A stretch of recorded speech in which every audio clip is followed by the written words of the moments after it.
if you're doing something you really hate, even if you stick it out, eventually you will crash and burn. It's a matter of when, it's a matter of how hard, but eventually you will just hate everything about what you're doing to the point where you need to change. Which was even cooler because I met Gary later. You met him? Yeah. What? I don't think I did it. You're going to learn things about me that you Wow. don't know, Mike. Yeah, man. Hey guys, welcome back to the show, to the podcast. My name is Michael LaVan, and this week I have a good friend, Ethan Merritt, on. And, excuse me. And, look what I got. I know I've been gone for a while, and I grew something. And it's, I'm probably going to keep this for a while. Everyone, though, hates it, and, if I'm being really honest with myself, I probably hate it too, but I never really grow a mustache, and it's not bad. It's really not bad. But now that we addressed the elephant in the room, let's go ahead and take a step back and talk about what we're going to be covering in this week's episode of the podcast. Today, I'm going to cover how we can't really plan the future, how back in my day, growing up, we didn't have cameras like this, and YouTube wasn't really a thing. It wasn't a thing, and how, it's so weird to think that back in the day, little Michael had no idea that he was going to be making videos and have a podcast when he's older. You just can't really plan that. The future is so different, and time changes a lot of things. Secondly, we talk about how your hobby/passion now can be your career in the future. My guest today will talk about how an idea when he had going through college is now his full-time job, and that's what his business and company is built around.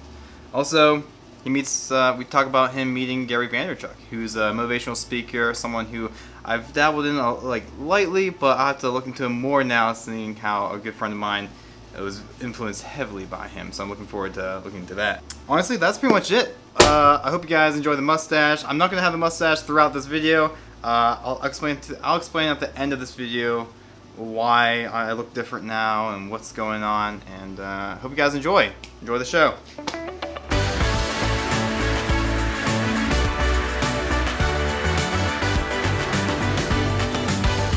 Can you hear me? I can hear you better with this one, yeah. Oh, really? Could I hear you the same? Maybe my ears are just horrible. Whatever. We'll send it back. It's fine. All right. Yeah.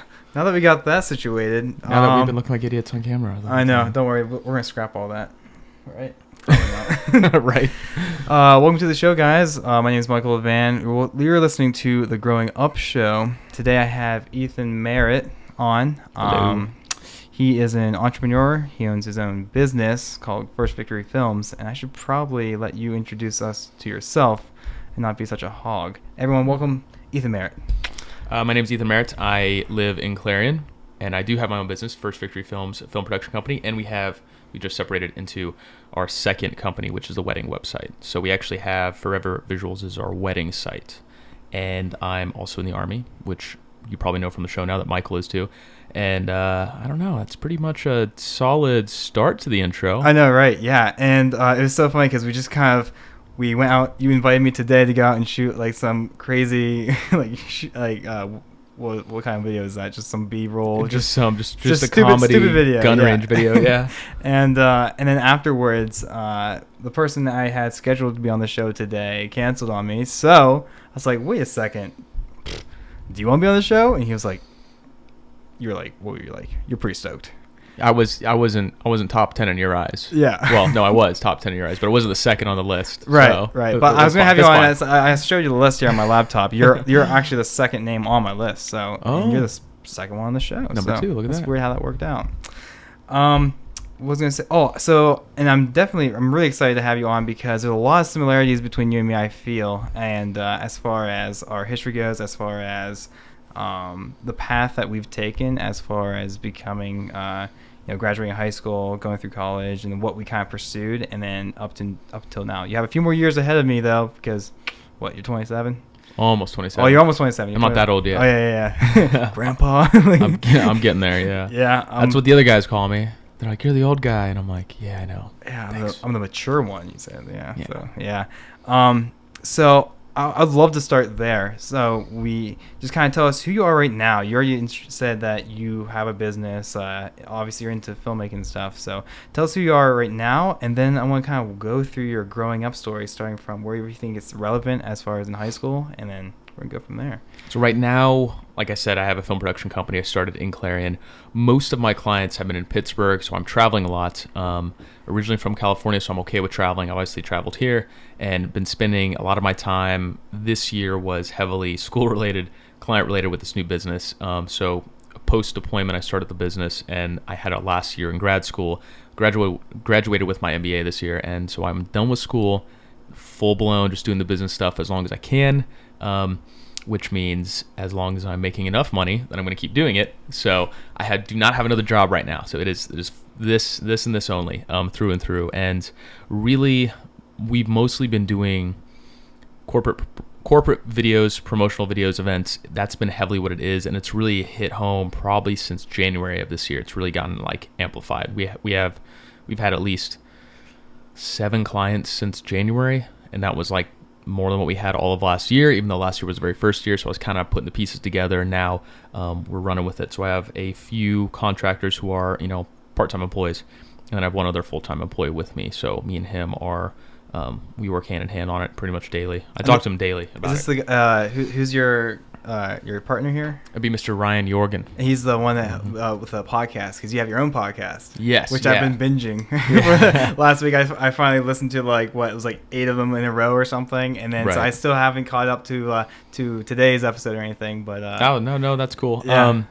We're the podcast is for fun, and so the way that we split up our kind of time management within the company. The podcast is a thing we do for fun. It's obviously easy promotional work. It's easy to do because it's audio. There's less editing. And then we get to talk about topics and kind of push our name out there. So that's called the Frame by Frame podcast. So he takes care of podcast and the wedding website entirely. So the wedding clients, the website, anything to do with the weddings, that's his baby.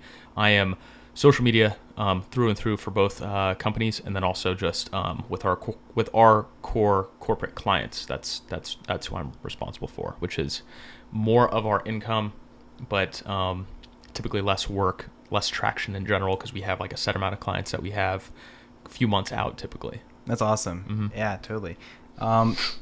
I think I was going to interject in there at some point, but you're saying like the podcast is for fun. Yeah, that's how, and it's you doing mostly audio. So I'm going to have to come to you for that as far as helping me find the place to post just the audio. Do you just export just the audio in Premiere, or do you? I export it. So we record to Audition. Okay, that's right. We record to Audition.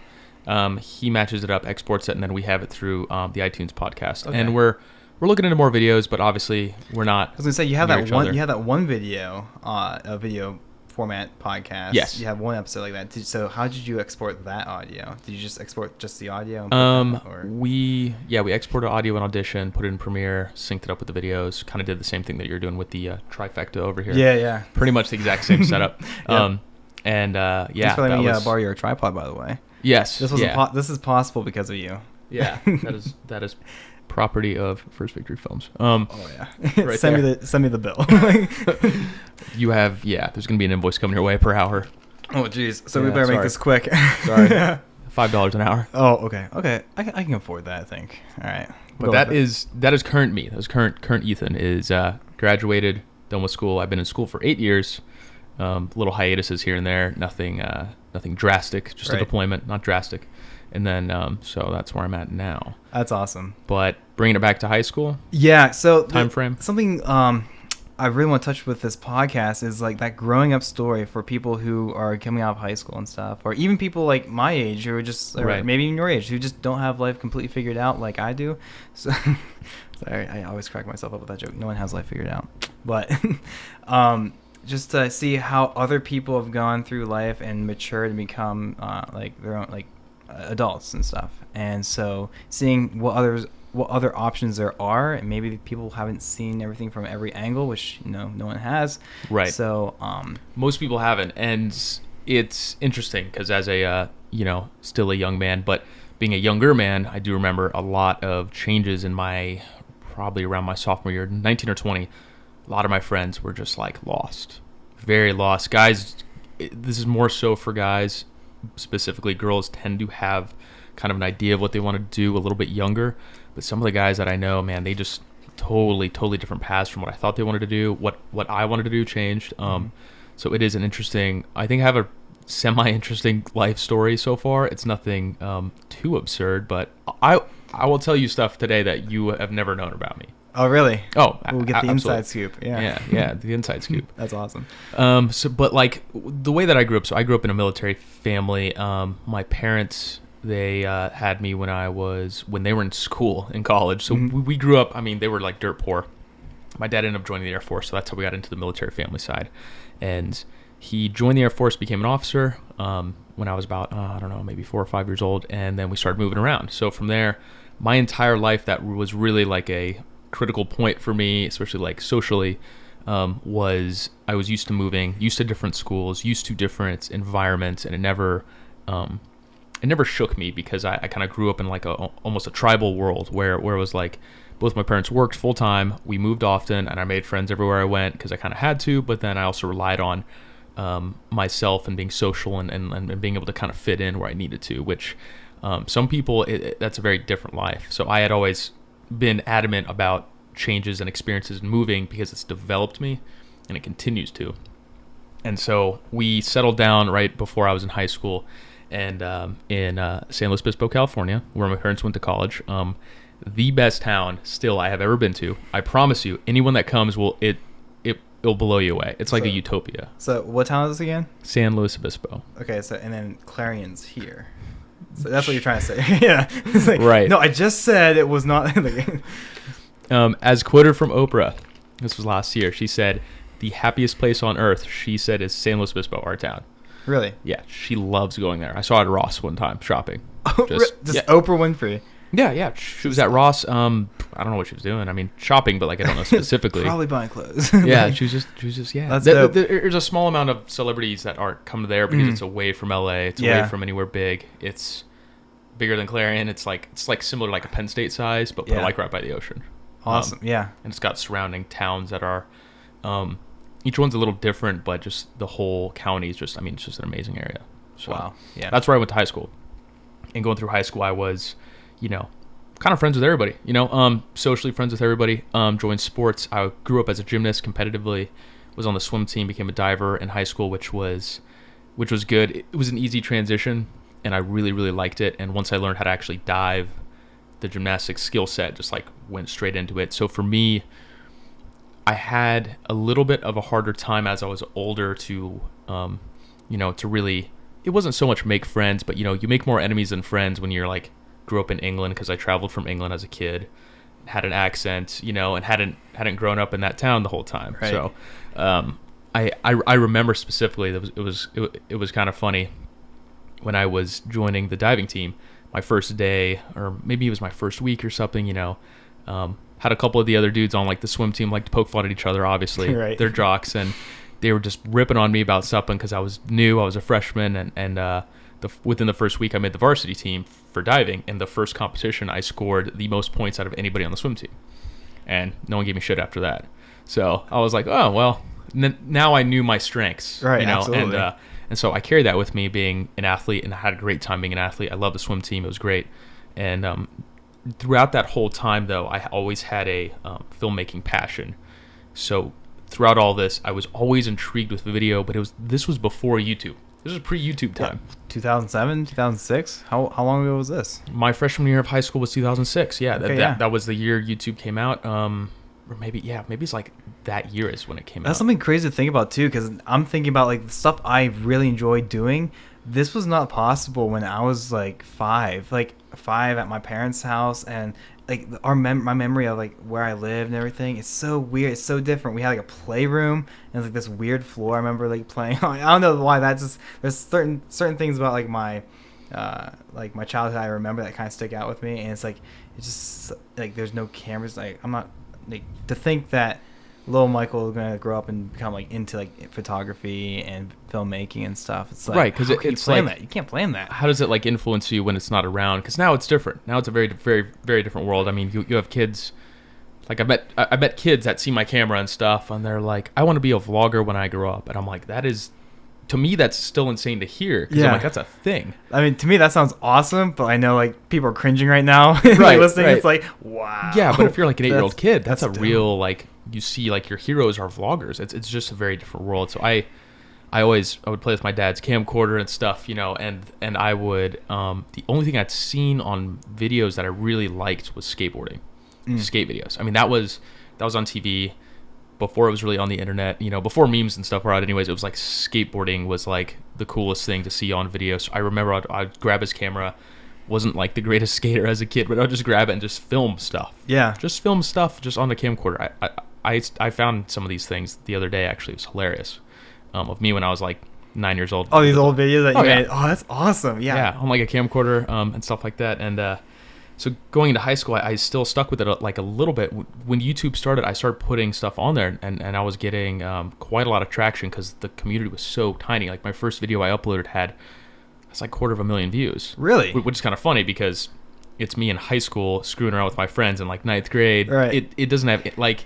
It's hard quality to find now. content always floats to the top, though. That's what I like to always say. So quality content. It was real quality with my like camcorder from Walmart that was $200. It had a battery life of 30 minutes. Bros just being bros on the boards. Yeah, and it was like, I don't even think it was 720p. I don't even think it was that. Yeah, it's probably 480. I'm pretty sure it wasn't. My first videos were sure shot in 480 on this dinky phone. It wasn't an iPhone. It wasn't even it was like some crappy Samsung 480. Yeah. Yeah, don't watch them, but like shoot, like.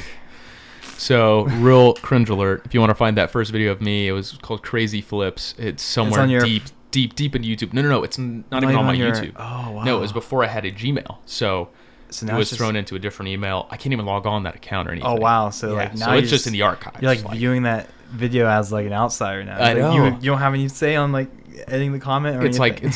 It's 11 years old now. It's like, that video. You can go in, like, yo, this is me. Like, no, it's not. Like, that's hilarious. Yeah, so I always liked it, and I kick myself now because I'm like, man, I should have just stuck with YouTube. But me and my friends would just make stuff and just put it out there, and it was like, whatever. Like, it was fun. And kind of as time went on, I took diving more seriously, looked into colleges. It wasn't like I was a YouTuber. That wasn't a thing still. It's like, it wasn't a thing. It was just a hobby for everybody. Like, the platform was so tiny. Like, there's some people on there that I've remembered seeing on there from, like, that time frame. It's like, it was just a hobby for them. Now they're making money, which is insane. But at the time, I didn't take it seriously because no one else could because it wasn't a serious thing yet. Mm-hmm. So filmmaking it's not that it was on the back burner, but it was a hobby. And so I'm like, cool, I'm going to go to college for diving. I'm going to go get a degree. I'm going to go get a job. I don't really know what all that was going to entail, but just like most 18-year-olds who are like, yeah, let's go to college, and they don't really know what to expect. Right. You went to college straight out of high school? Yes. Awesome. Yeah. And so this is the parts that like you don't know about me. So between college and diving as a sport, I dove also for shows. So like little versions of Cirque du Soleil show diving. Awesome. Yeah. Where can I find this? It's on the internet. Yeah, no. I have some on my channel still, like a few. And so I did show diving in the summer. It paid enough, and I got to travel, which I like doing. Mm-hmm. I would still take some videos of it. We did high diving up to 80 feet, sometimes 100 feet high dive, stuff like that. Jeez, wow. Yeah, so it was like no joke of a job. 12 feet high. Jeez. 12 feet high. Yeah, the Clarion Bridge is all... that thing's kicking at barely 20 feet. Yeah. It's not really that high. I've jumped off there a couple times. Yeah. Sorry, Mom. And so I did show diving, and then competitive diving. I was in college, so videos slowly kind of pittered away for me. I still like to make them, but I didn't really have the time. I didn't really have the focus. I was kind of spread thin. I was just enjoying being a young man on my own, just kind of, having fun, and had a blast. I mean, I lived with my best friend and met a bunch of other guys that we worked together with every summer for the first 3 years before I joined the Army. At that point, though, did you have that like in your mind though? Did you think like you'd ever come back to that in the future, or was that just like, well, that was fun? It's a hobby, but moving on. It was. I moved a little bit from like filming for fun into like photography more seriously. And when I came to Clarion, I was an art major, and I took graphic design and photography classes and stuff like that. And I really enjoyed those. But It's funny because my strength still is filmmaking right now. Right.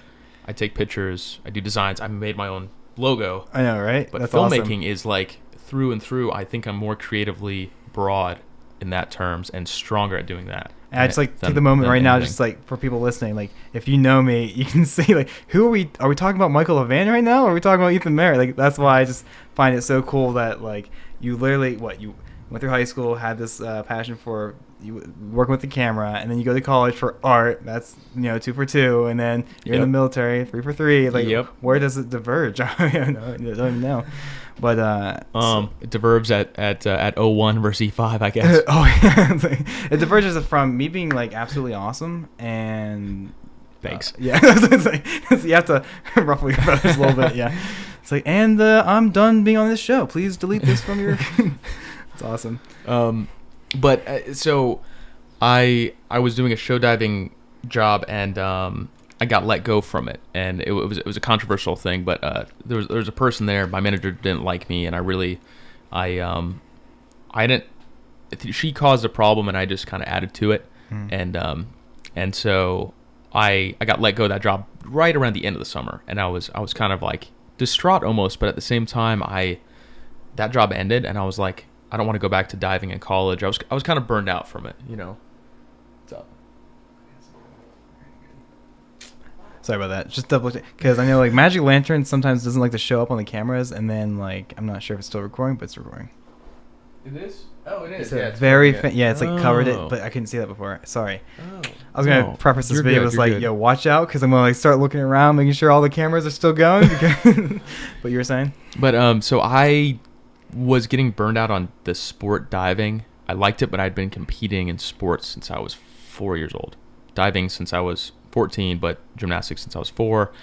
And when I got fired from that job, I already knew I wasn't going to go back to school and dive competitively at Clarion. I just 2-a-day workouts. I didn't feel like it was my path anymore. Still, I liked art a lot still, so I was like wanting to do more of that and wanting to have like a little bit more of a college life that wasn't just built around my sport. That's a lot of hard work, classes, and then people are like, oh, you're in sports, so it's like I just have fun all the time. No, what are you talking about? You have to My keep whole your undergrad, grades up. I did not sleep in past 6 o'clock anytime. Yeah, The entire it's time. like nope. Yep. And then I took 21 credits for a year and a half straight too. Because Jeez. art major, the BFA program, was a little longer than when I joined the Army. It was adding ROTC, the and then wow. And you probably know more about this than I do, but what's like the end goal as far as going into a university for like anything like athletic, like football player, diving and stuff? Like, what's the end goal? You gonna graduate and then pursue like? Well, Or is that just something that's like you're staying fit? right. And, Well, it's a thing that you enjoy. So the majority of sports people will leave college and they'll be like, I was part of that team for this school, and that was kind of it. Most people don't do it professionally. Right. Professionally speaking, so like show diving for me is technically professionally. I got paid to dive, but I knew I wasn't going to go to the Olympics, but I also kept getting better at my sport, so I left at a time where I could have been going up, but my heart wasn't in it. And through and through, it's when you're training 3 to 4 hours a day most of the year, including the summer, and you start like really not liking it, you start really not liking it. You're like, wow, this sucks.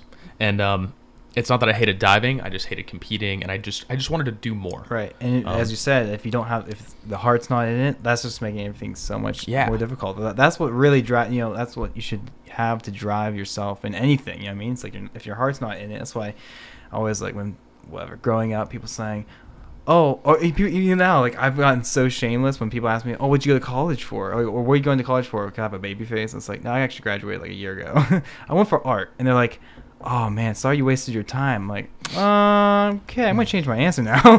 But it's so you're gonna sit here and tell me I should go and pound metal or something, or just do something I'm not like, what are you talking about? Like 9 to 5? Like, I mean, right. It's if you're doing something you really hate, even if you stick it out, eventually you will crash and burn. It's a matter of when. It's a matter of how hard, but eventually you will just hate everything about what you're doing to the point where you need to change.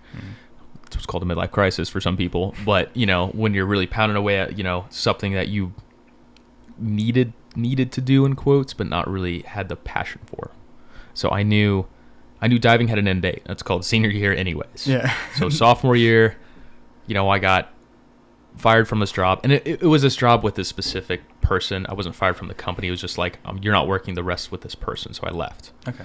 And it was like again, that time frame where I said I was 20 years old and didn't know what I wanted to do from that point. So I'm like, I'm done diving. I don't know what I want to do. And then I looked into the military because my dad was in the military. He had talked to me about it briefly, and I didn't know what I was going to do with my art major, but I was like, I want to do something different. And so hence the ROTC program that I joined at Clarion. Yep. So I came back to school, joined that my first week, started doing PT at 6 in the morning. So I was up again early, and I was like, never get to sleep in past 6 never, again. never. Better be there by 6. Exactly. And I went down that path. I went down that path with the intentions of maybe going active duty. I was fairly certain I wanted to, because I'm like, cool, it's only 4 years. College is like 4 years. Like, this will be a great experience. I'll be like an officer, do who knows what job yet. Like, officer I didn't know much about it. Yeah, just do officer things. Tell people to do stuff. It's way more to that than that, but oh man, it's there's a lot to it. Sometimes it's a lot of BS. Sometimes it's a lot of real work. It's kind of got to find the middle ground. Sometimes it's babysitting. A lot of the time it's babysitting. Like, whoops.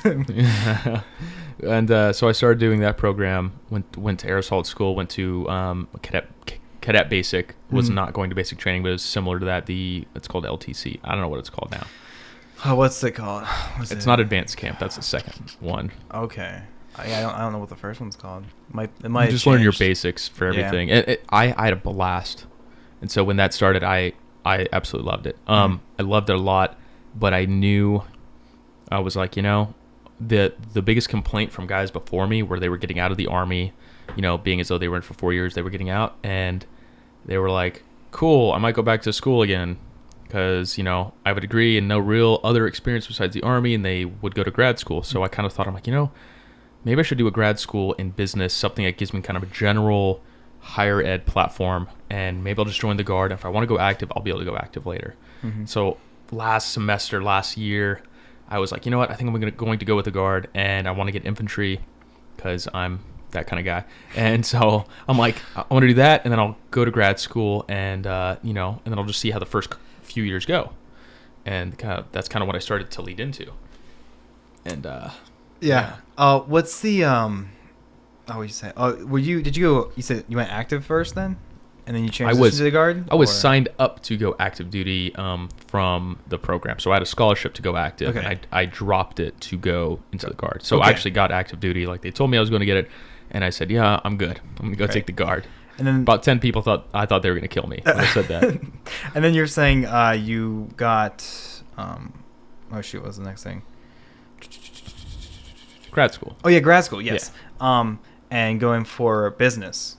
I think that's something I've looked into. I think if I was going to get like my master's or anything, it'd probably be business, because I've seen people go both ways as far as like having that entrepreneurial like mindset and that creative field sort of deal. It's like you go in for art, and then later on you pick up business, and then, or you have people go in for business and later pick up art, or like filmmaking, something like that. And so in the way, like, I've went for art and then self-taught myself like filmmaking, working with the camera and stuff, and that's something I think in the future, if I want to have my own company, my own business, right, that's gonna be something huge. Can't really self-teach. I mean, you read books about business and stuff, or look into you can be more versed in it, but like as far as actually like looking into like business, you might need something further.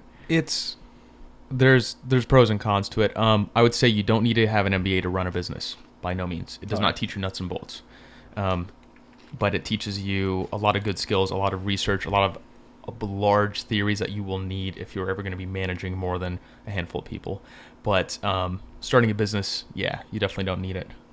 You won't use the degree as well as you will if you took it like 10 years from now when you have work experience. I'll put it that way. Because there's a lot of things that don't apply to me right now that I learned. And I'm like, cool, I'm glad I learned this in this class, but it doesn't apply to me. But I got into grad school and was doing the Army thing. Started off as a PL and really got kind of thrown into it because I got thrown into a platoon before my job training for 6 months.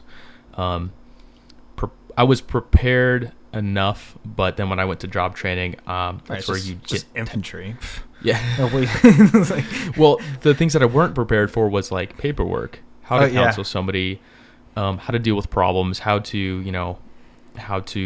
be the adult with the Army experience, being in charge, not just tactics, because tactics you learn basics as a cadet, like real basics, but then going to IBOLC at Fort Benning, which is the job training, that's where you get really, really proficient, but you still leave there without manager like hard skills. It's just tactical knowledge. So I went there, came back, and then we were deploying 6 months later, and then I had a deployment for a year, and then I still had 1 year grad school. So I should be a doctor instead of having an MBA. You were saying like what, 8 years of schooling? I was like, yeah, Dr. Merritt is in the house. It's like, oh, I wish. yeah. So it was like, job training plus pre-deployment train out plus being gone for a year adds up to 2 years. I mean, right. So. Do you think you'll pursue like a doctor or anything? I don't know, man. And it's hard to ask me that now. Yeah, like what would it like? We just follow like what would you get a doctor's in? I don't know. Yeah. Maybe something along the lines of something with organization, large scale planning. I don't think that's it would something be I learned like a year ago. I didn't realize this, and it kind of blew my mind. Is like, so to get like, you don't have to have a bachelor's in something to get the master's of it. Like if I want to get a master's in business, I don't have to get a bachelor's in business. So I got a bachelor's in art, I can go ahead and get a master's in whatever, you know what I mean? So, right. So. Like I took the prereqs, and the prereqs were I think it was every business class, junior and senior level, were the prereqs for grad school. So that's 1 year of prereqs, 1 year of the core grad classes. So I have almost an undergrad in business too, because like I jumped into doing those, and then I jumped into the MBA program. So it was kind of like learning through a fire hose theory a little bit, but like jumping into accounting was really tough because I didn't have the intro class, just had the middle ground class and then the advanced class. That was it. Right. But it makes you well-rounded. I mean, you learn enough through it, but like I said, big misconception, you do not need to have a business. What I'll say is that I hope it benefits me going forward is that I can come into companies and into meetings being a film person, and instead of just being a guy with a camera, I'm an officer. I have logistical skills, been on a deployment, and now have an MBA. So I think I come in there more well-rounded instead of just being a film person. Instead of me some just people walk in care. like, hey, I made a couple of YouTube videos and I have a camera, I know what I'm doing. It's like you have like something to back you up. You have a logo, you have like a company, you have like a business that you've kind of built from the ground up. And trusting like a client to trust giving somebody money, and hopefully one day lots of money. They want to trust that their money's going in the right places, that you're going to be on time, organized, good to work with. Those skills, I think putting trust into somebody that has an MBA would make sense from another business. So if I'm going in there and their boss has an MBA and he's the owner of a company of 300 people, well, I'm the owner of my company of 5 people, but we're on the same level. Now, if I'm the same educational platform as him because he's a financial manager, let's say, then at least I can talk to him like one-on-one, and he's going to give me a little bit more of the time of day. At least that's what I perceive this will come out of it. So it's, as a business owner, it's better to have it for credibility, but it's not helping me personally with my business and how it's been going. Right. However, there's parts that are nice though. So my marketing plan, I did it on my own company. I didn't do it on Google or somewhere else. Same with all of the business plans we've had, the strategies. I've always done it on my business, even though it was a little tougher to do. But for the class, it was allowed because they said, do it, like primary purpose for most of these products were do it at the place that you work at, because you'll be able to get the most knowledge from people that work there. Or if you're a business owner, do it on your business. So it gave me the foresight to see a bigger picture with my company and where it could go and how to strategize it. But right now we're still at step 1. When most MBA programs, it's like looking at a company that's at step 20. If you kind of know what I mean. It sets you up for like middle management. Okay. Yeah. More than entry level business. Oh, that's awesome. Yeah. I keep forgetting to ask people when I have them on the show, but from a scale from 1 to 10, how well do you have life figured out? On a scale of 1 to 10. Yeah. 6 or 7. Okay, because you need at least an 8 to be. Sorry, I really should have put that in the text message before we got here, but no. You need at least an 8 to be on the show. To be qualified to have like an opinion on life. So. Right. Yeah, I have a 10, obviously, but man, you were saying something, and I had such a great follow-up question. I want to pick your brain a little bit there, but I completely forgot. So, School related, Army related, deployment related. I think I was going to ask you, do you think you have like an advantage knowing something or other? Wow, I really want to come back to that because that was good.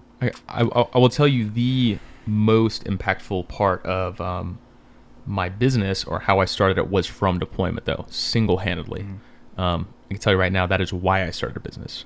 It was a mix between, putting all your time and effort into different missions and having to be the adult babysitter, and kind of have to jump through the hoops. So as an officer, you're playing the middle ground. Like, oh, CO wants this, and his expectations this. Your guys get pissed off. Your E5s get pissed off, and they don't see the full picture. Right. I might not even see the full picture, but I'm the middleman between 35 dudes and my boss. Mm-hmm. And my boss says one thing and 35 dudes say the other, and I got to find out how to make the middleman happy. Yep. Between the two. And I just remembered what I was going to say. Thanks for saying that. So when I think of like my younger self looking up, it's like, oh man, that guy hasn't made. Like, what does that mean? Yeah, man, if I was in his shoes, man, like, I wouldn't work anymore. I'd be set for life. It's like, and then we look back, it's like, it'd be easier for someone like a younger person looking into like, hey, wow, you're saying this guy says he's 26, he has his own business, his own company, he's set. It's not how easy it is. It's not you just make a company or a business and then you're just raking in money. So I thought, like, do you have anything to add on to that?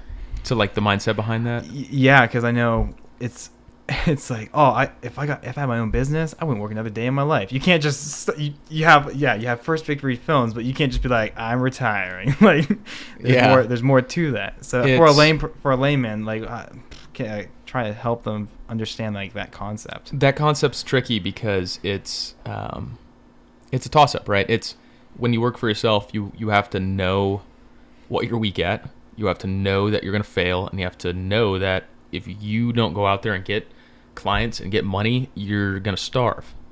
So it's a little more pressure than people think, because they're like, oh, you have a business, it must be nice that you don't have to go to work, you can sleep in.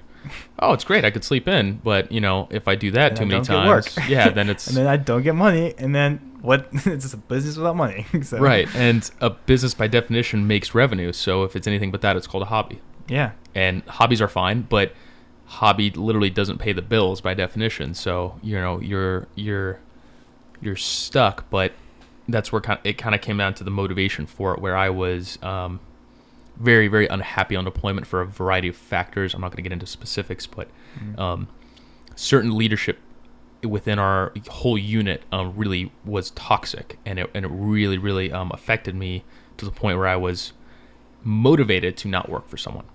Oh, absolutely, yeah. Outright, very, very motivated, because I thought, all I thought about was, cool, I'll get an MBA, I'll do something that makes money, and I'll be happy, and I can have camera gear with the money and do something with that, and eventually I'll only do camera stuff, eventually. And totally flipped me upside down when I was on deployment. I was like, nope, I will find a way to, do what I want to do, because I don't want to ever feel this unhappy at a job.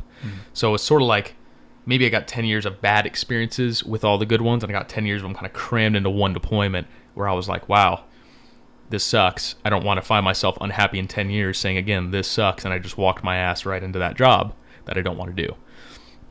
So halfway through deployment, I started to work on a business, because I said, I think that's what I want to do, and I don't know exactly what I'm going to do yet, but pros and cons of deployment. When I had time off, I had no distractions. I couldn't see my girlfriend, wife, anything. When I was, you have a girlfriend and a wife? I have two. My girlfriend's my cat. Yeah. It's like, yeah. I have neither. It's like, well, this sounds like it sounds like a personal problem. You can't go drink on the weekends. You can't go see your friends. We didn't really have a full day off for probably the first 6 months of deployment. Mm-hmm. So that kind of that's especially because like you had a combat MS, right? So or combat branch, I guess, for the officers to be a branch. So and but when we had the time off, it was cool, because once I made this decision, I said, dang, I don't know how to start.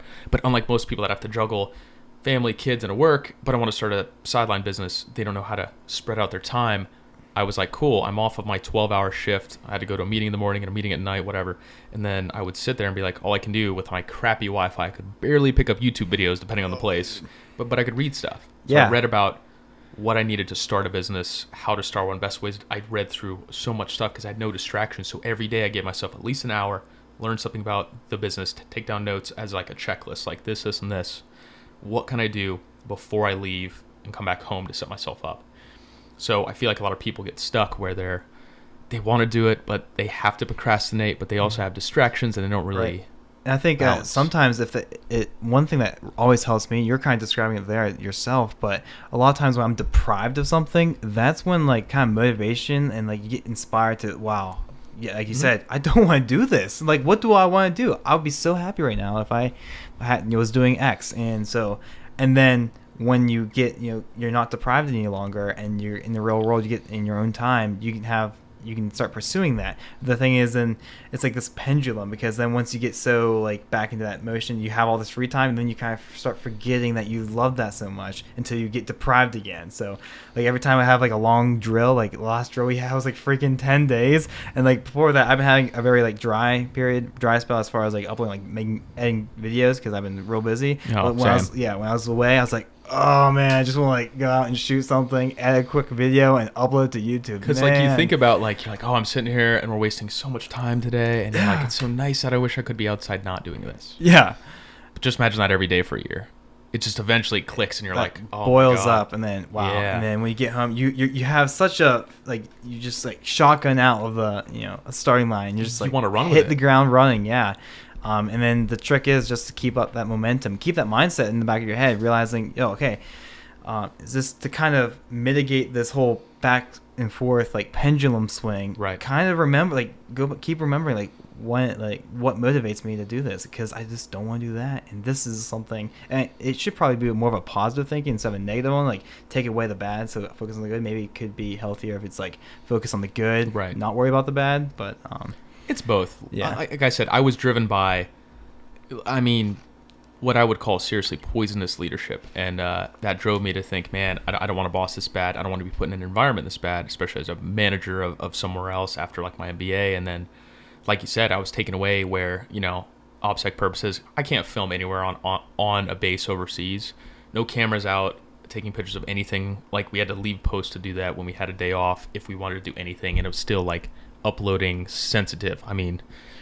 Can't take pictures of certain people in certain uniforms, even if they're not even from our country, like stuff like that. Right. So it's like you can't, I was constricted to where I'm like, man, I didn't think I missed my passion so much until this happened. And I was like, dude.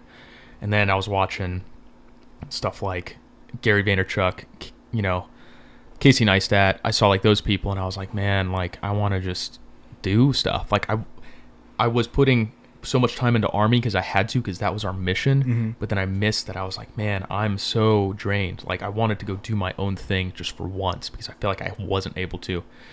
I came across the lowest point was mid-deployment, Christmas time frame was pretty bad, because that was our halfway mark. So it's like such a depressing feeling to think, man, we're only halfway and it's Christmas. Like this, man, it sucked. And I just remember I looked up like how to stay motivated. Came across Gary Vaynerchuk's videos, mm-hmm.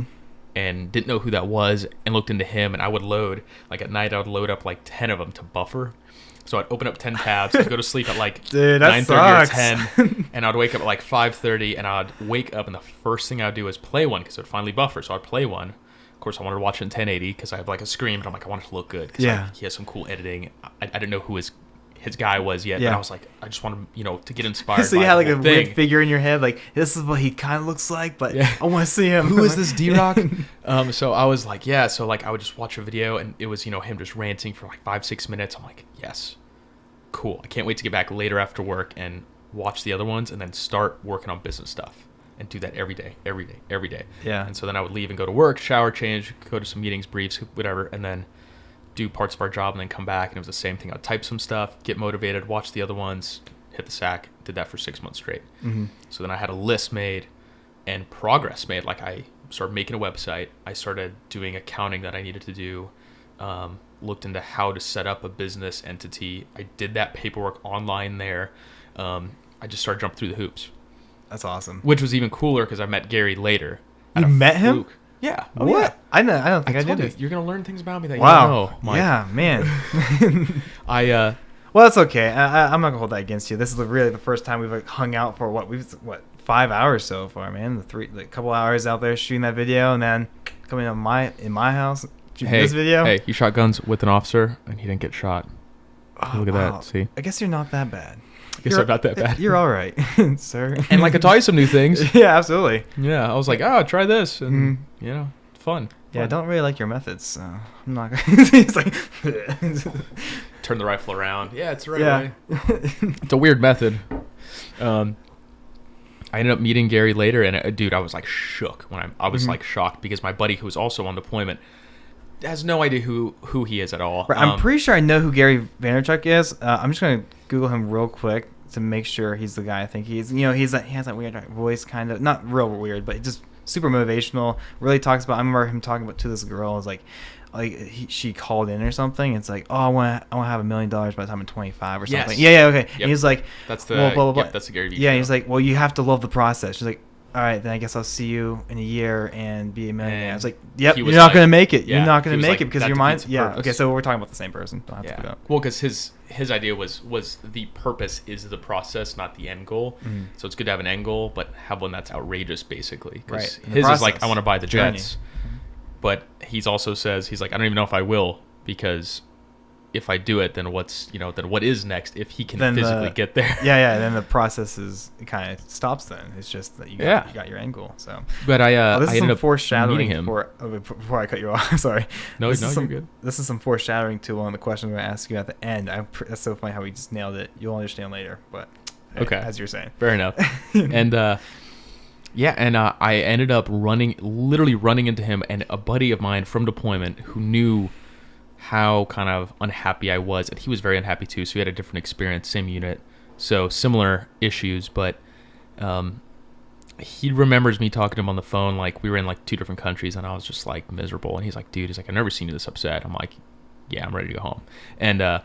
And so I was explaining to him, like, I was going to Vegas for my bachelor party, and we landed from the plane flight, and I opened up my phone, and the first thing I see on Instagram is a post from Gary in the Las Vegas airport. And he posted it just right when I landed. It was like 30 seconds before. Like, it wasn't like earlier that day. I'm like, what the hell? And I looked, and I'm like, no way. And I told my friend, I'm like, hey, we got to go try to find somebody. He's like, who? And I'm like, this guy literally like kept my head on straight during deployment just through his videos. I'm like, I have to talk to this guy. I just have to. And so I showed him like a picture of the guy, and I'm like, this was posted like 30 seconds ago. We're getting off the plane in 10 seconds. I'm like, before we leave, let's just do a quick lap around the entire airport. Like, I don't care. Somewhere, like, we'll find him. It's a picture of him on, like, an escalator or something. So I'm like, I have no idea where he could be. Hopefully he, like, fell off the escalator to give you some more time. Yeah, he had, like, a blue hoodie on and a beanie, and I showed my buddy. I'm like, find this guy. Hopefully he's around. And we leave the airplane, like, we walk out of the terminal, or like we walk out of the airplane, and my friend's like, dude, he's right there. And literally like right in front of us, he was standing on his phone, holding a tiny suitcase. And I'm like, finishing the holy shit, that's Instagram hashtags. Yeah. And I was like, oh my God, that's him. And did you play this cool, or did you? Yeah, I tried. Okay, yeah, that's not happening. I couldn't. I was just like, my friend was like, dude, you were like in shock when you met him. I'm like, I couldn't. Dude, I'm like, he was the most influential person for me to even start. Oh, like, wow. Hands down. And to have like met him, like that's like the first time I was like a month when I came back home. Yeah, home soil. First, like, well, that's so dope, man. It was my mind was blown. Like, I met him and I was like in shock. I'm like, you have no idea how happy I am to meet you, and like he really has no idea. And like I told him, I was like, your story inspires me, but also because I was deployed, and I was like, dude, I could never have a crappy job again. And I'm like, there's no way I could, but your videos literally are what kept me afloat. And he was super humble. So there was no cameras around. So he's always on camera. No cameras around.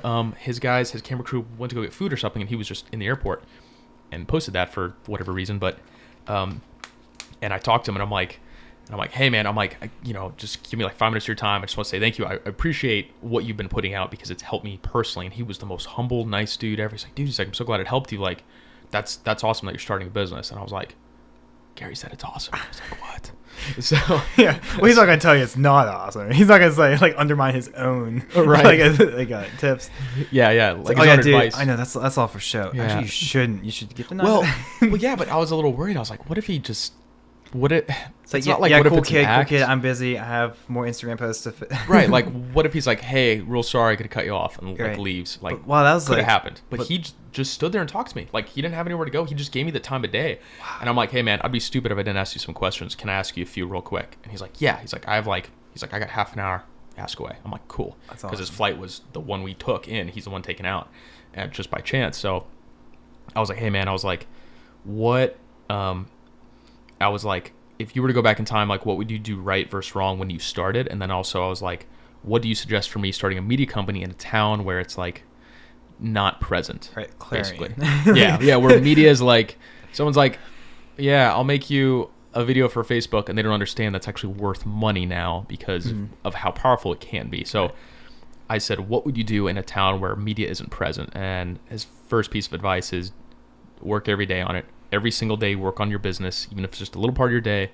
He's like, don't kill yourself on it. It's going to take a while, but literally set aside time to work every single day on some part of it. No matter what, make that a habit. If anything, make that a habit. I was like, okay. And then for starting here, he's like, start in Clarion, and he's like, dude, he's like, you can set the precedence here. Like, you don't have competitors. You don't have an influence there.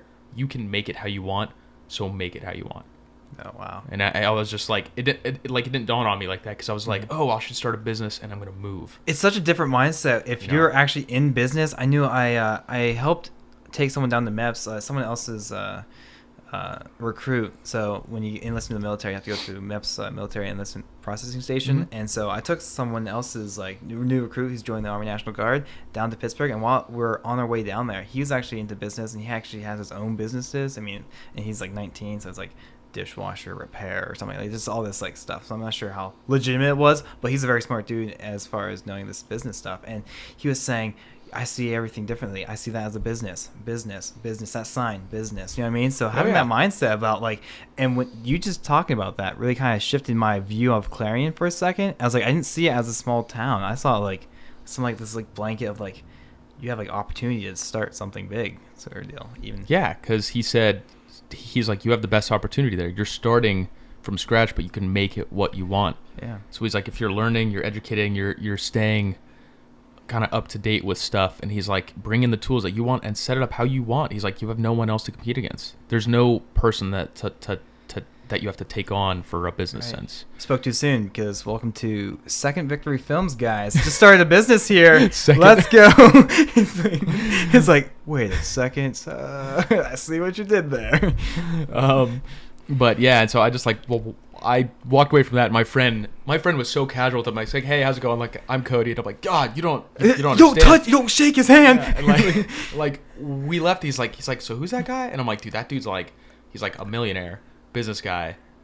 Now he's famous. And this was at the height of him, like, he started getting really big online in 2016. This was right when I got back. So middle of 2017, where he was still like just enormously known.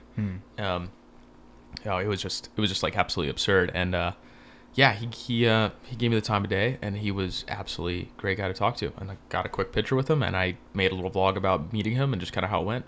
Yeah. Oh, that's dope. Yeah, it was fun. Oh man, and now that's something I always like think about. It's like, finding someone else who has like success, or however you want to define it, but like finding someone influential like that, and then maybe down the line you might be that type of person to someone else, and you probably won't give them the time of the day. But that is something neat to think about. So I love when someone's so passionate about like their camera or something. I mean, it's not anything big. They're not coming to like, oh, this is some famous person. Like, oh, Michael, I know you're good with the camera. Like, can you walk me through this real quick? Like, dude, right. I'm so excited to teach you something that you don't know. Aperture, let me tell you, it's not the thing that makes it blur. It's just so funny. So yeah, so that was. It was so weird, because that's the person I found that like really self-motivated me, and was a person that his backstory was, he was an immigrant. He worked at a liquor store till he was 23, 24, 25, something around there, and then he took it over from his dad, but like worked at like just what you think of an immigrant as. They worked at a liquor store just making ends meet. Like, it wasn't anything crazy. And then he turned that into, sold wine online, made a lot of money doing that, and then started a media business, which is what he does now, and now he's like an influencer and just a speaker. Try being that person to tell him, hey, get a 9-to-5 job. You know what I mean? Try to be that guy who tells him, hey, you shouldn't go to school for that, or you shouldn't do this. You should really. It's like, you see like where the inconsistencies are, like, and like as I've gotten a little bit older, I take advice with a grain of salt, because some people try to give me advice and they're such the wrong people. I mean, they're like, oh yeah, you don't know money, you should be doing this with it. And I'm like, I look at you and I'm like, you're broke. Yeah. What are you talking about? Yeah, you have like what? Why would I listen to you? You know what I mean? What do you do again? I'll work at Pete's. Yeah. Co. Like, wait, what? It's like, I run the cash register. It's like, okay, yeah. Yeah, but there's some people, and it's like, it's hard, because there's times where you'll get kicked, and it's like, all right, I shouldn't be doing this. But then there's other times where it's like, that person that might try to give you advice, especially the hardest part too is sometimes if it's friends or family, because it's personal. Oh, absolutely. And you're like, they care about you though, but you take it personal because you're like, man, but this is what I want to do, but they don't want me to, and it becomes a stressor. And so hearing his story was just remarkable, and then just being able to meet him was just a fluke. But I'm like, if that isn't some sort of sign of just like going the right direction in some way, I'm like, I don't know what is, because it was just so like unique experience to meet him. And he cost a lot of money to book, to speak, and to meet. I just happened to walk into him like in Vegas. It's like, wow, man, that's insane. I know, it was crazy. And you were saying how listen to like friends and family, giving you advice, and how it can be what you said a word I forget. It can be hard because it's very personal. Yeah, but then I was gonna say, man, it's like the second time I've lost a question here. Oh man, there's always so good ones too. I'll come back to it. Well, it becomes stressful. Yeah, stressful. Yeah. And I mean, and oh yeah, and it kind of just doesn't make. Sometimes it is, the right advice. Like, yeah, I mean, I don't think my father was super happy when I said I was going to college for art, but like with myself now, it's like I'm doing fine. You know what I mean? Right. But and it's, at the time, what he said probably made more sense than my just ambitious 18, 19-year-old self was. So yeah, I get a job at McDonald's and pay for your gas or something like that. You know what I mean? So there's not saying like don't listen to him ever, like listen to advice. Yeah, there's certain points like your hands are tied. Like you are 18, you just graduated high school, you need money. It's like you're not gonna be entrepreneurial and like be successful right out the gate. There's some hard work involved. You can't just and it becomes experience based too. I mean, there isn't an 18-year-old that could just start a business that's gone through what I have gone through and had the same hindsight. They just cannot physically do that being 18. Like they haven't experienced enough, and that motivational. That's what I was going to say earlier. It's like you can use that often as, instead of being I forget what word you said, but kind of brings you down a little bit. Like, but you can use that as fuel to be more motivated to like, wow, I'm gonna prove them wrong at some point, and then you can use that to like when those days are slow and like, man, just like, I mean, it might not be the best like motivator, but like, hey, motivation is motivation, even if it's false. Right. But anything in the military, false motivation. I'm so stoked to be here. Let's do it, guys. Oh, it's raining? Perfect. Yeah. If it ain't raining, we ain't training. If it ain't snowing, I ain't going. Someone said that like a few months ago. He's so funny. Such a poop bag too. Yeah, he's gonna watch this. And actually, no, I shouldn't say that. Dude, that guy's awesome. I take that back because he actually shares a lot of these like videos I post. It's out of the blue because when we're there, we have this like love-hate relationship. Like he's actually a pretty cool guy. I do like him. But then he'll like share like I posted like I want to start a podcast on Facebook. I had a dope photo with it too because I was in it. But he shared that. I'm like, that's nice, man. And I like liked it and stuff, and he's shared the videos I've made and posted on Facebook before too. So, I've had my soldiers find me now. It took a little bit, but some of them found me. Right. It's so weird. I remember talking to this. I don't mind anymore. Yeah, no. I wasn't saying that was weird. I was just saying it's so weird to think about. Like when I was first starting this, I was like 2 years in my first contract, and just thinking like having such not like a full understanding on like YouTube and videos and stuff like that. Like I was so worried about like monetizing. Like, I mean, I guess no one. Like, I don't make money from any of this. Like, this is right now like a hobby, as we were saying before. It's not a business. But one that I'm very passionate about. But back in the day, I was always focused like, oh, So you get like paid for ads. Okay, so how many views do you need to make a few cents? Oh, I was like really excited to make money on YouTube. Oh yeah, and that was my first motivator. I was like, I'm going to be a YouTuber. I'm going to be set. Oh yeah, but that seems to just like, go down the drain though, because Exactly. you're just like I could care less about that Right. now. That's like the viewership is depending on like it's good for certain reasons, but like for the money I don't care about that. Mhm. I don't care. I just want to make views my too. own I used to be content super, and content for clients. Oh, I want views. I specifically. want likes.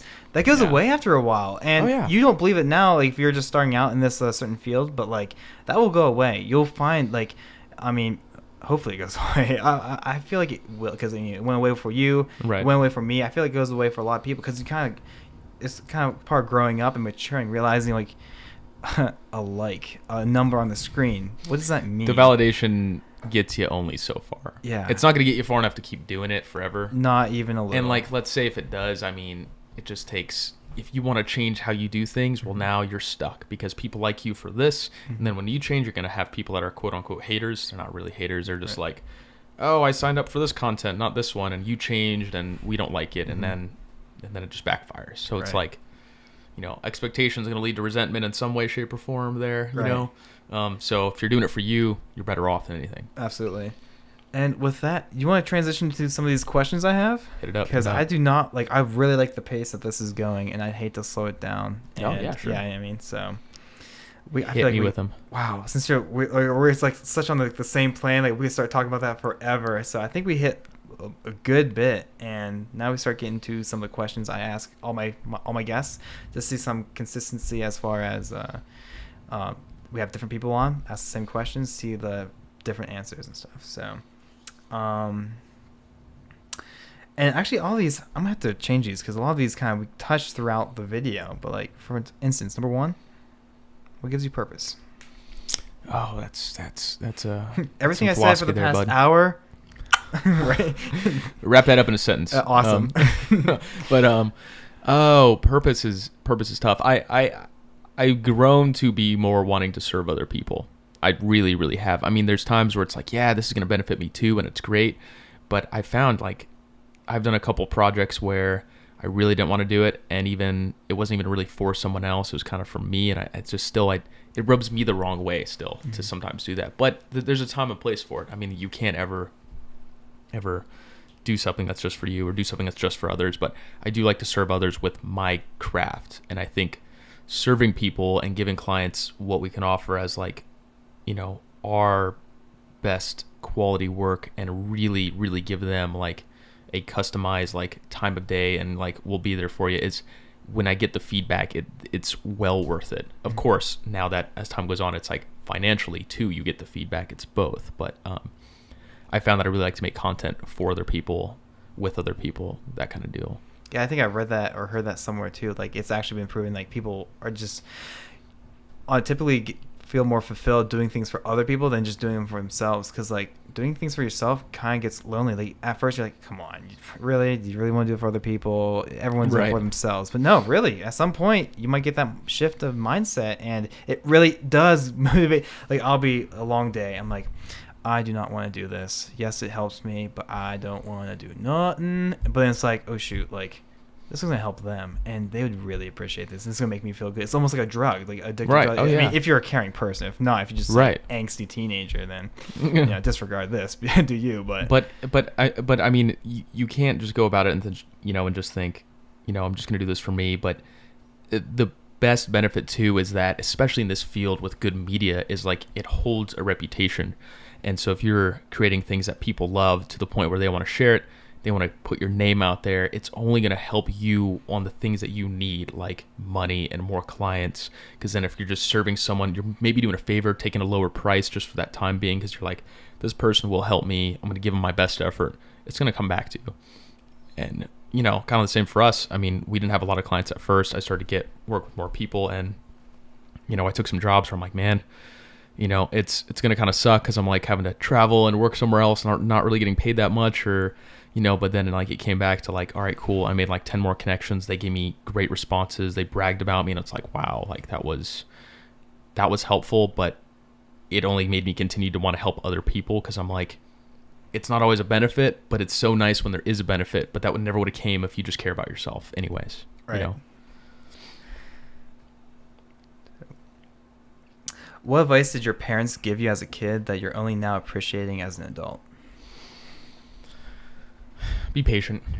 Yeah. That is their biggest advice. I was naturally caffeinated as a kid. Borderline ADD, I don't know, maybe like that. Maybe something like that. Like every kid has ADD. Yeah. It's like, I feel like that might be just fake news. I mean, I think it's just called being a child. Yeah. But I just, it was really hard to be patient, I think, as a kid. There's no way I could have sat down and like learned a guitar in high school. Just even in high school, I had no patience to do that. Like I wanted to go and like do stuff, and I still want to, but now I understand that like taking a step back and having patience with a variety of things, patience with people, you know, with friends if they have problems, to have empathy for them and have patience with what they're going through, with yourself when you're learning something, when you're starting a business, having patience, when you're in the military, having patience. Everything's revolved around like work hard, but take a step back and have like a tactile pause and just like let things kind of marinate and evaluate it. Because when you're patient, you start to evaluate more, and when you take a step back, you're like, okay, instead of just grinding my way through this problem, let's pull back the brakes a little bit and look at it, and you might have a better idea, a better plan, more empathy, a better way of doing something or helping someone. And so even with clients, I tend to have more patience and empathy than I ever thought I would. Again, a lot of the physical on-site practice has been the Army. Patience. We're going to sit and wait here for 6 hours. You're going to do it no matter what, because you're just going to do it. Stay in formation and we'll get back to you. Right. So like the actual applications of it are there, but something that my parents did say is like, yeah, you just need to be more patient with certain things. And it helps, especially working on a project. You probably do this as a filmmaker and video editor. You probably notice this as well, where you're grinding out for a full day, you know, a few hours, 8 hours, and you know, in a video, it's like, wow, this sucks. And then you go to bed, sleep it off. You wake up in the morning, you're just rested. You have a better idea. It's like, okay, you're not looking at that with the past like 8 hours that you're just grinding away. It's a new day. You have all that energy, and now you're seeing it as like a whole, and you can really, you know, more accurately see it. Wow, that shot sucks, or that, wow, I actually did something good. You know what I mean? Yeah, so that's exactly it. Yeah. We kind of touched about this earlier, how you asked Gary V about what would you do differently, but what advice would you give to someone just coming out of high school, or who doesn't know what they want to do in life? Actually, I thought that was going to be a different question, but that so what I just said that didn't make sense. I was going to say, what advice would you give your younger self, but scrap that question. Yeah, let's go with that. So what advice would someone else? Yeah, or actually, what advice would you give to your younger self, or how would you do things differently? I think I would have taken a year off school and done something different to start. I think that things did work out for me, but I definitely went into school not really knowing if school was for me. School is still not for me, believe it or not. I the guy with a bachelor's and a master's, it's not for me. Yeah, but I it's not that I struggle with it because I'm just like bone dead stupid. Yeah. I just don't have a lot of patience for it, and when I'm not seeing an outcome, it's hard for me to get into it. So it takes me a lot of time to like make sure like I need to put time to study, because it's just things are going to come up and they're harder, and you know, I want to do well for the sake of doing well for that degree. But I would have told myself, take a year off and go do some stuff you like, and then also work a horrible job. Yeah. Work a horrible, shitty job. You hear that, guys? Don't do something that you love. Do something that you hate. Do something that you love and that you hate at the same time. Go work 40 hours a week doing something stupid, and if you don't know what you want to do, you'll figure it out in about 6 months to a year of that job. Yeah. It's kind of like what happened to me on deployment. I wish I could have taken that experience and crammed it into 18-year-old me, because I think I would have been on a different path, for better, for worse. But not that I would have changed anything, though. Right. Do you think that you would have reacted to that as an 18-year-old? Sometimes, like, I feel like age is such a huge, like, it's OP in that regard, where it's just like they have like the most it's like against you, just life's against you in general. So right. I don't think I would have, because unlike deployment, where I'm in charge of people and there's no other way for me to get out of being there if I wanted to be, 18, you could quit a job. So I would say suffer through it for like minimum 6 months. Make yourself say, I'm going to work hard every day here for 6 months. And when you're sitting there washing dishes, you'll be thinking about what you'd rather be doing. And if you don't know, I'm sure you'll come up with it after 4, 5, 6, 7, 8 months. So I would challenge 18-year-olds to really put themselves through the ringer doing something they absolutely hate. Maybe they'll wash dishes and they like it and they think, oh cool, I make money and I go home and play Xbox. And when you're saying that, I was like, wait, I kind of liked washing the dishes. Like, oh wait, that's awesome. But like, pick something that sucks, but I mean, it doesn't have to be the end all be all job. Right. And then we're saying grab that job that sucks, but don't purposely make it more miserable for yourself. Like, take, carpe diem, make it the most of a crappy situation. And learn how to work hard at something you hate, and then when you do something you love, your work ethic is going to be built into you, and it's going to be built in from that crappy situation, and you'll get out of it, and you'll be like, wow, I'd rather do this, and you'll have the self-motivation to do that. Mm-hmm. It's just you got to make yourself obviously not quit, not give up on it, and when you're 18, it's really hard for a lot of kids because they're kids. Yeah. Absolutely. What are the components of a meaningful life? Oh man, I would say first of all, family and the people around you. I think that is the top tier component right there, because if you don't have that, you're kind of losing life. I think if you just work for yourself and around yourself, you're missing a big part of kind of like being a human that has human connections. Big part being like social aspect. Yeah, I mean, we're social creatures by nature. That's how we've survived. That's how we've evolved through the progression of evolution, whether or not that's whether or not what that actually looks like. That is why we are definitively different and advanced into being what we are today. And so there's definitely a key to it. And I don't know, I mean, higher power you might call it, but there's a significant key to like humans being around humans for a good reason. I think that meaningful life starts there as like the pinnacle, and then it kind of, unlike the Maslow's hierarchy of needs, I think it almost starts with that and goes down into things that can be applied to it, but it always has to feed into that. If you were stuck on an island but had everything you needed to live except people, I still think 99.9% of people would hate being there. Mm-hmm. They had everything else they needed, lived comfortably, didn't have to do anything, but there was physically no people for them to connect with. They would be depressed beyond all belief. Right. Mm-hmm. And then the inverse of that would be you have nothing on the island but a bunch of people. Probably you would still have a better life. Yeah, probably start building like a government or something, and or like Lord of the Flies, Yeah, and start beating kids where things go downhill.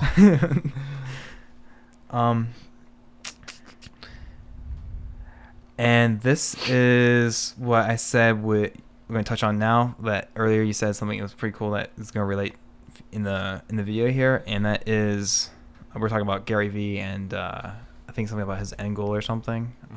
Reaching his end goal, and maybe I don't want to buy the jets because if that's your end goal, you reach the end, assumingly. So my question to you is, what is the end goal? If it's not the end goal, what's your end goal? That makes more sense. That's hard. That's still something I've been trying to pinpoint. I feel like I haven't had the time to really marinate on that thought because I've been in school and I've been busy, and I haven't really given myself the time of day to sit and be like, what direction do I really want to take this? Because right now it's just I'm getting clients and I want to have their fulfillment with it, but also then have like the financial backing. That's it. That's like the day by day, like this is what I need to be doing to get those things. I think the end goal is I want it to be obviously something bigger than what I know it is yet. I think having a business and a brand reach a next tier is really what I want to get to. And by that, I mean, I want it to be impactful, but I don't know how. If you gave me a specific end goal, I would like to be able, if I wanted to, stop working by 35. So a little bit shy of 10 years. Mm-hmm. But by stop working, I mean, stop having to work for money, instead be self-sufficient as a business owner to where I can step back and like run businesses and not have to worry about the money aspect of it for me, and just worry about the business for business and for other people that are in it, employees that are in it, clients that are involved with it.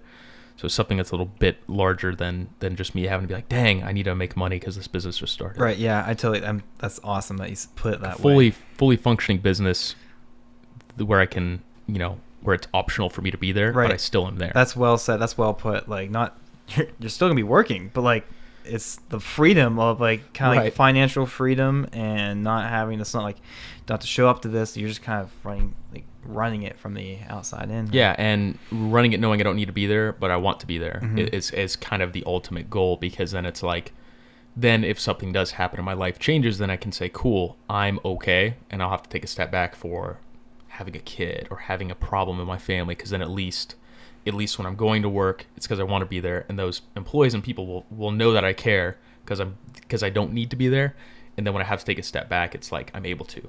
You know, I'm not working as a dishwasher where I'm physically not able to take time off. You know, Right. I think that's really a big end goal for me as of now. That's awesome. That was well said.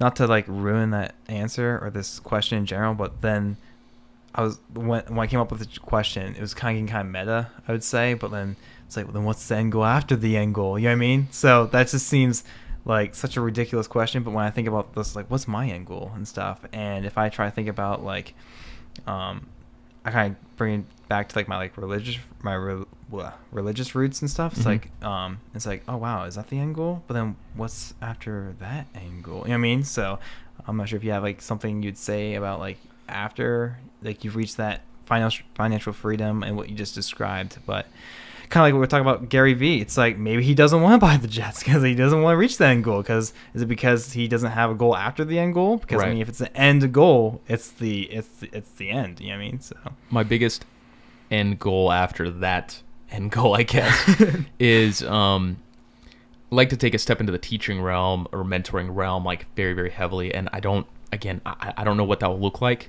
I'm not saying business leaders per se, but maybe looking into maybe working more with nonprofit work, being able to teach people that don't have an opportunity to learn. Coming from essentially the background of being poor, I would definitely like to work with people that don't have the setup opportunities that, you know, a couple of gringos might have, generally speaking, to where I can give them my time a day with my experience and take like time off to do that. Mixed with that, I would definitely like it to be something travel based. Oh, awesome. Generally speaking, I think it'd be awesome to work with in other places or other areas where I can travel. And I've always looked into something like motivational speaking as maybe a kind of a starting point into that part of that goal. I spoke at the college once. I spoke on to a swim team once as well, but I don't think I'm ready for that yet on like a bigger scale of like experience. I think there's more experience needed. More things I want to do. Definitely need to make money, because unfortunately the truth is you need to be able to make money to give yourself opportunities like this, because it's not even for you, it's for your family. Yeah, you're going your own time. Yeah, it's for your family, your legacy, and then your community. That's kind of where this spreads out to. So it's selfish to not look at money that way almost. So I don't base everything around money, but then I think, man, if I'm financially okay, so is my family, then I work into the community, then I can help my community, which whatever community that is, the veteran community where I live, and then I can branch out and say, cool, all of that's good. I worked on all of that. Then I can leave and be like, let's pursue the next thing, which is like help people that really need it. I think that's kind of where I'd be going. Awesome. Yeah. Well, that's all I have for you. I think we covered some great ground. Yeah, very insightful. I really appreciate that. Thanks for coming on. Thank you. Where can I'm 26. People... I'm very wise. Yeah, I keep saying 27, but you're 26. Yeah. Where can people find you online? Find me online. I guess my most active platform might be Instagram. I've been putting a lot of time into it. Probably is Instagram. Probably.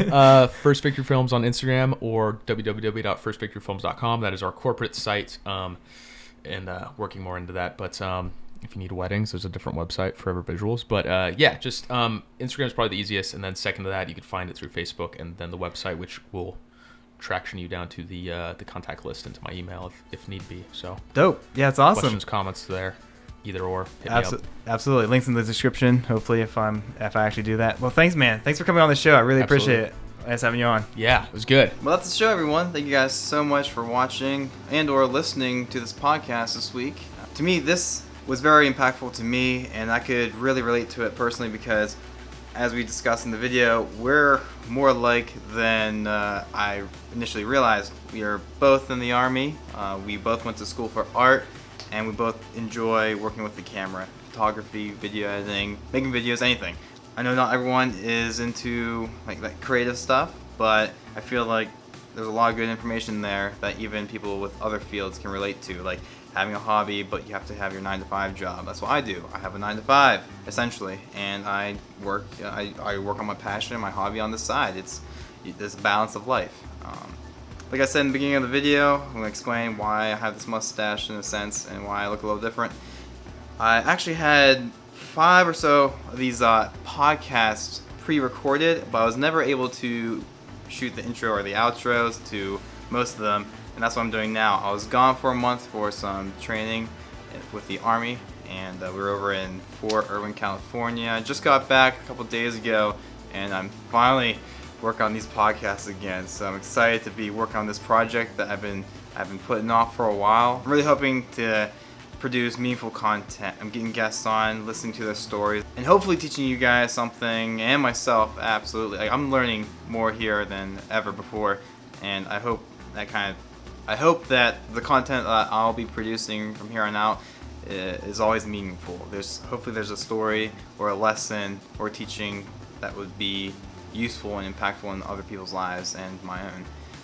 So that's kind of the goal, and thanks again for watching. I'll probably have this mustache for the intros and outros of these foreseeable videos, these episodes of this podcast, because I still have family members and friends I want to show this off to. So one last good look in this episode. Let me get the camera. Alright, see you next week. Bye. Woo.